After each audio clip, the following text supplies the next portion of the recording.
my first question, do you both knew the book before? Do you know that it existed? And if yes, did you read it? Any of the parts?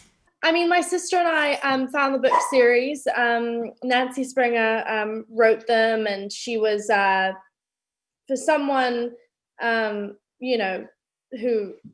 is an older woman who's American, she sure knew a lot about British history and, this kind of revolution. I think that she was so knowledgeable, and her wit was in the book was very British, and the banter was very British. So I was very shocked to find that she was actually American.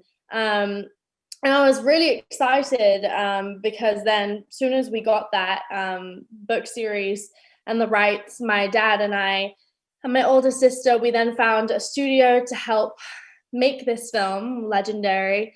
And then we found our writer and our director. So yeah, we found the book series several years ago. All right, and why Henry Cavill? Right now, The Witcher. Why did you make him the Sherlock Holmes? Why not Henry Cavill? I mean, give me a reason why. You have a problem with? I know. No, but actually, right now in the pop culture, he has a big boots to fill because the last. Holmes was Robert Downey Jr. So that's why I'm asking. Yeah, but that one was about Sherlock. This isn't. This is about the sister. I think it's about the family of them all, how they are raised and how they are treating themselves. I think that was part of what Harry wanted to do, was look at it completely freshly and look at it as a family and try and work out who had produced not only Enola, but also Sherlock, but who would produce such a genius, but also realizing that there might be this other hidden genius, but it's only hidden because she's a woman and we weren't allowed to be geniuses then. Now we are. But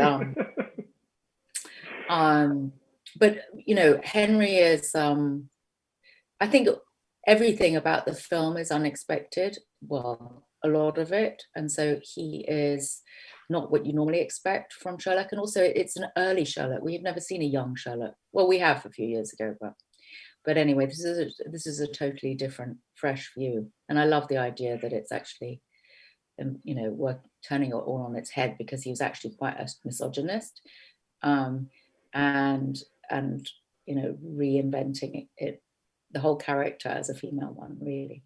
We're from Poland. He's playing The Witcher. It's our character. He's one of us.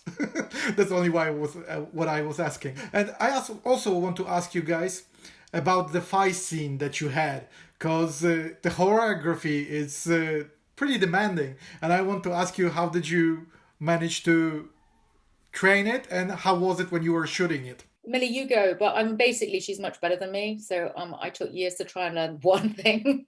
And I thought, oh, bless her, she's young, she's new to this. And of course, she's just like instantly, she's just very, very clever. I mean, supersonically clever and coordinated. So I was completely shamed. But, also we were wearing corsets too, which didn't really help. Yeah. But the other thing, which was even appalling, so I should have in theory been really good at it, because I actually did do jiu-jitsu in a corset in a different film, which was called Suffragette. I played the real, I think Edith, Susan's character is based on a real person called Edith Garrett, and I sort of based my character in another film called Suffragette, Edith.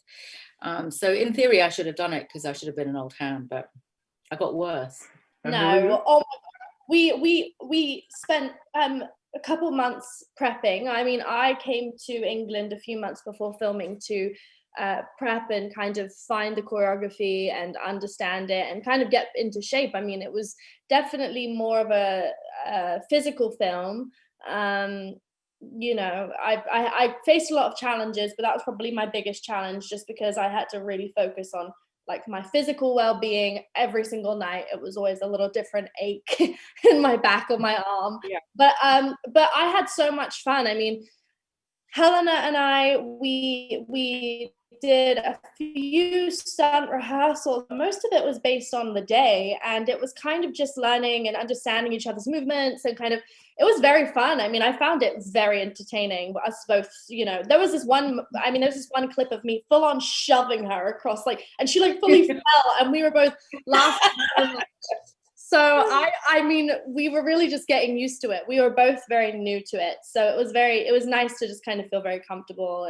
And, you know, she was teaching me in the scenes, and it was very fun. I had an even younger Millie. I had a 7-year-old. Oh, now I can't remember her love, but she's such an angelic. Sophia, exactly. And I had to be gentler with her. It was really good fun. It was fun and awkward at the same time, because it's not easy to be that athletic. And Millie's done much more. I think my stunt double did a lot more than Millie's one did for her, because she's just so good at it. Oh my gosh, she's totally making me sound like some like martial arts. She is in martial arts. She is actually pretending to be an actress. Thank you very much, and I hope to see you in the second part of this movie. I hope you receive a green light. Thank you very much. Yeah, we did it because we get to do another one. I hope so. I hope so. There are more books. Come on, you have to do it. So you made a big one step. You have to go another. Yeah, we'd love to. I think so.